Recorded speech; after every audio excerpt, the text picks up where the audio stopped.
So then production started, and the gameplay programmers were put on the project.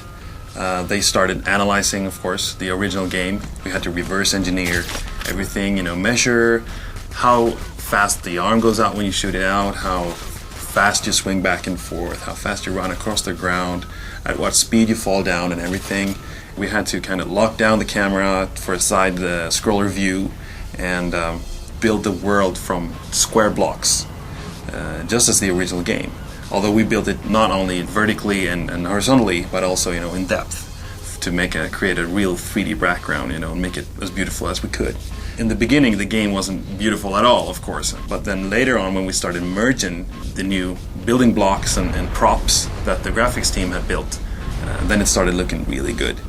Since BCR is built on the same engine as next-gen BC, we can also reuse the editor made by Martin Wern. This lowers the time before we can start producing levels. It's very easy to use the editor because all you have to do is choose a building block or a tile and then just paint with it. This way we create a level very easily. The most powerful tool is that it's built in-game, which means that we, with a push of a button, can test the level we're producing.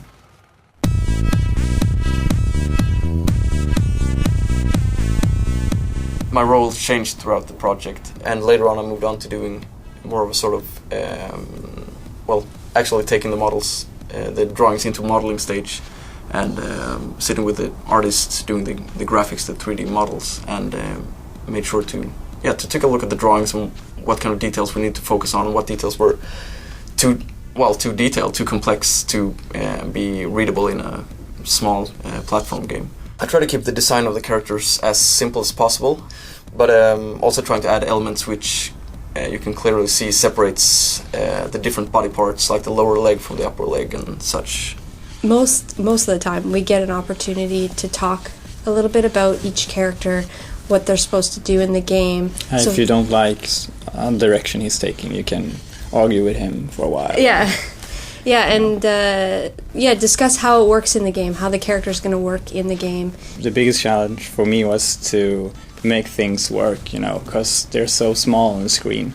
I think Wendy felt that too. Yeah, definitely. They're so small, and Jakob has all these nice details in the characters. Most of the stuff you do and want to have in the characters, like clothing lines and seams and all of that, we early in the project we realized this is not going to work, so we have to think bigger and less detail, more color, I think. Yeah, more color, more bigger shapes. Yeah, definitely.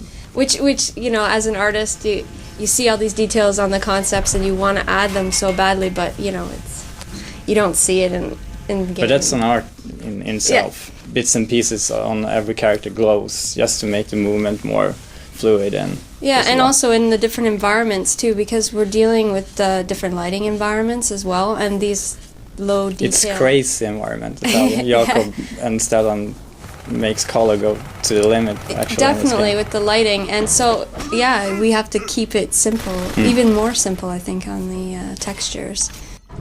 Hey.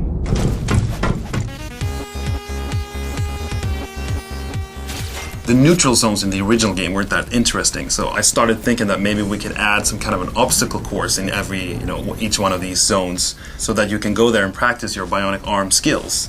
And that idea kind of evolved into something that became a big part of what BCR is.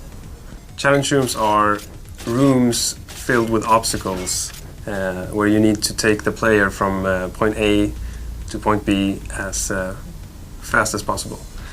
The bionic arm is such an unconventional mechanic that we really wanted to explore everything that it could offer.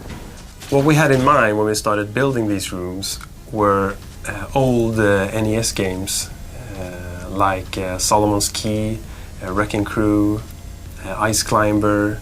That's just very basic, very short stages on contained areas. And that's what we wanted to build on.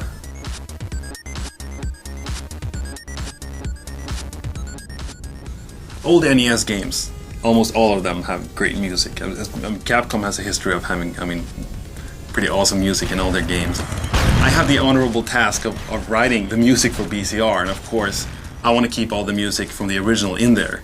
So all that I did is kind of remix the original tracks. I didn't use, the sounds maybe from the original, not in all the songs, but I sampled a little bit from the NES tracks too, but pretty much produced new tracks with the same melodies and harmonies, but with a more modern sound.